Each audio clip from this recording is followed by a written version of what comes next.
Hello, it's Amy. Today I am making a soap honoring Ruth Bader Ginsburg, who's kind of a hero of mine. I have a lot of very conservative friends who will not be happy that I'm choosing to honor her, and I'm sorry about that. But women's rights is a very personal issue for me for reasons that I won't go into, but I feel very strongly about it. And I don't think people realize how women have been discriminated against in our country. In fact, when black people were guaranteed the vote by a constitutional amendment, as should have happened, absolutely should have happened. Shouldn't have needed to happen. It should have already just been. It was an additional 50 years before women were given the vote in the United States. Ruth Bader Ginsburg was at the forefront of the fight for gender equality. I'm going to read from a couple of articles, just some information about her. I will put links in the description box below to these articles. I'm going to have to read really fast too to get all this in. Here we go. Ruth Bader Ginsburg changed the way the world is for American women. When she began her legal crusade, women were treated by law differently from men. Hundreds of state and federal laws restricted what women could do, barring them from jobs, rights, even from jury service. By the time she donned judicial robes, however, Ginsburg had already worked a revolution. She was born Joan Ruth Bader in 1933 in Brooklyn, New York. Her father was a furrier in the height of the Great Depression, and her mother worked in a garment factory. Ruth Bader went to public schools where she excelled as a student and as a baton twirler. By all accounts, it was her mother who was the driving force in her young life. Her mother told her two things: be a lady and be independent. Sadly, her mother died of cancer the day before Ruth graduated as valedictorian from high school. Then 17, Ruth Bader went to Cornell University on a full scholarship and graduated at the top of her class. Only a few days later, she married Martin Ginsburg. Quote, "What made Marty so overwhelmingly attractive to me was that he cared that I had a brain," end quote. Martin was drafted for military service, and so the couple moved to Fort Sill, Oklahoma. There, Mrs. Ginsburg, despite scoring high on the civil service exam, could only get a job as a typist, and when she became pregnant, she lost even that job. After 2 years of military service, the couple returned to the East Coast to attend Harvard Law School. She was one of only 9 women in a class of more than 500 students, and at one point the dean even asked her why she was taking up a place that should go to a man. At Harvard, the couple stayed busy juggling schedules and their toddler when Marty Ginsburg was diagnosed with cancer. Surgery and aggressive radiation followed.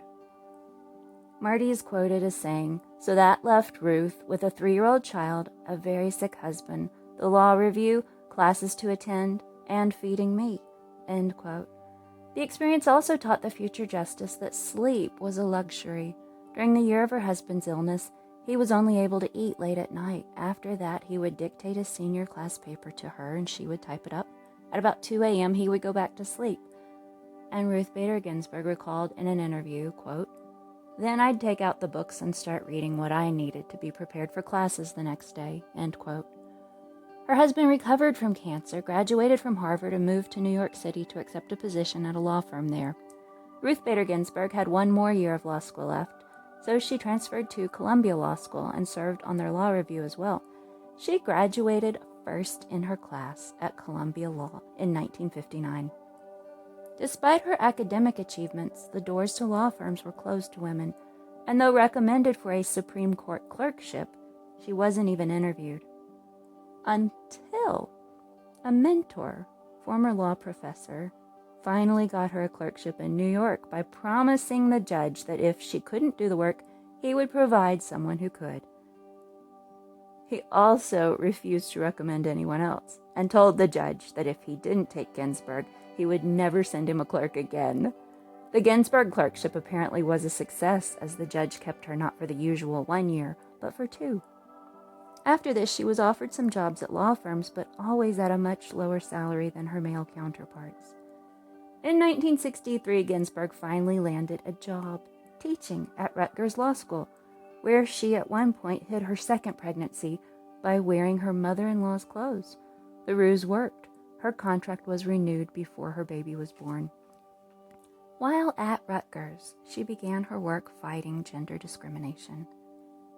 In 1971, she would write her first Supreme Court brief in the case of Reed versus Reed.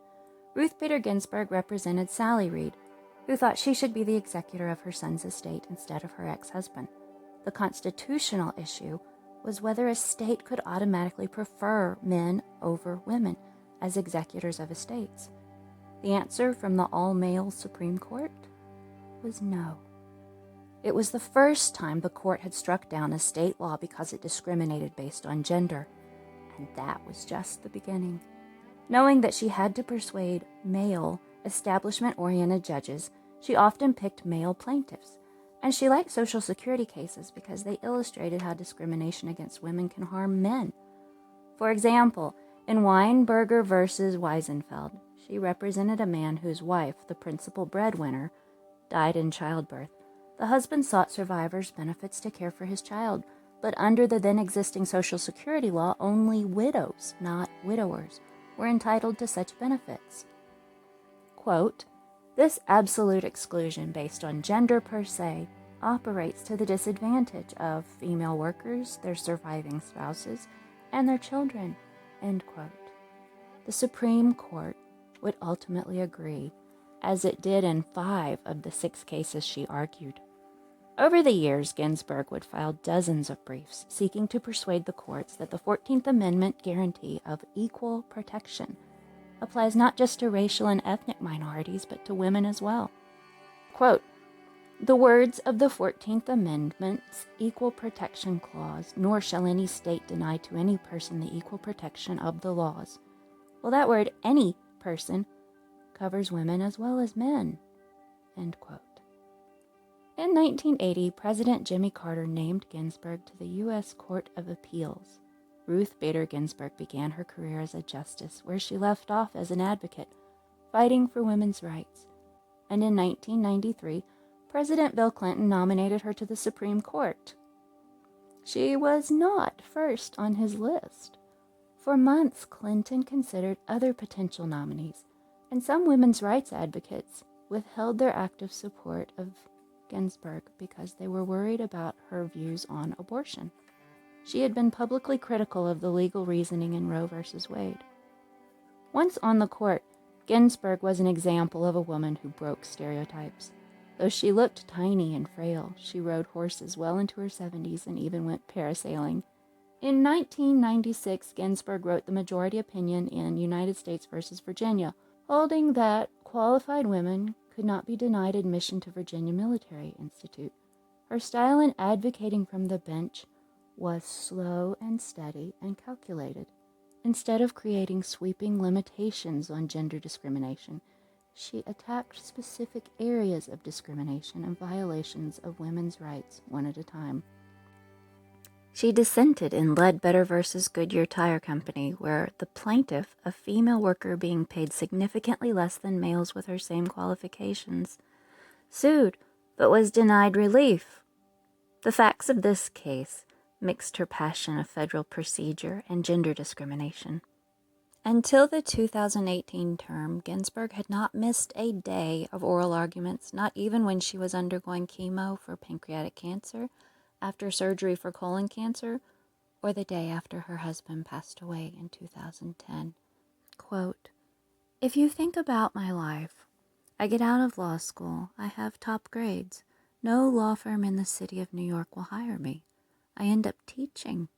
It gave me time to devote to the movement for evening out the rights of women and men." To the end of her tenure, she remained a special kind of feminist, both decorous and dogged.